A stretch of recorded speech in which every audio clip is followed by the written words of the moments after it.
মোদের গৌরব মোদের আশা আমরি বাংলা ভাষা। উপস্থিত সুধীজন, গুণীজন, মঞ্চের সামনে উপবিষ্ট মণি অনুরাগীগণ আর আমার সকল প্রিয় মণি ভাই ও বোনেরা, সবাইকে জানাই শুভ সন্ধ্যা এবং আন্তরিক প্রীতি ও শুভেচ্ছা। হাজার বছরের ঐতিহ্যবাহী বাঙালি সংস্কৃতির মূল স্পন্দন লুকিয়ে আছে আমাদের সাহিত্যে।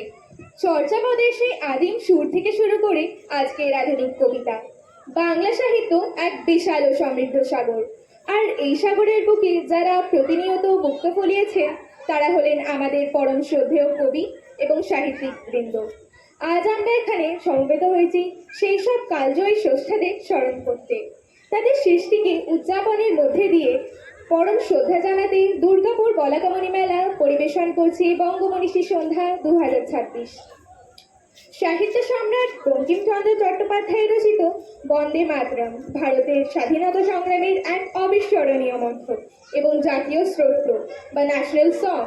এটি কেবল একটি গান নয়, এটি দেশপ্রেমের অগ্নিমন্ত্র, যা তৎকালীন ভারতবাসীকে ব্রিটিশ শাসনের বিরুদ্ধে ঐক্যবদ্ধ করেছিল।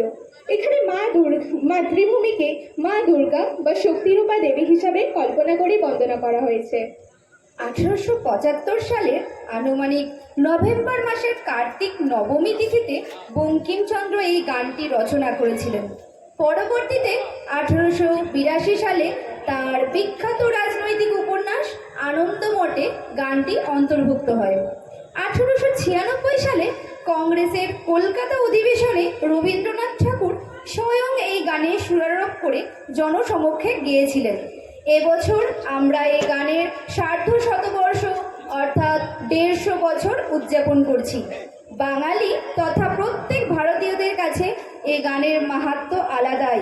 সেই গানের মাধ্যমেই আমরা আজকের অনুষ্ঠান শুরু করতে চলেছি। সবাইকে অনুরোধ করব, যদি নিজের স্থানে দাঁড়িয়ে আমাদের সাথে গলা মেলান তাহলে খুবই ভালো লাগবে। শুরু হচ্ছে উদ্বোধনী সঙ্গীত বন্দে মাতরম।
অসংখ্য ধন্যবাদ সকলকে। আপনাদের নিজ নিজ স্থানে বসার অনুরোধ রইল।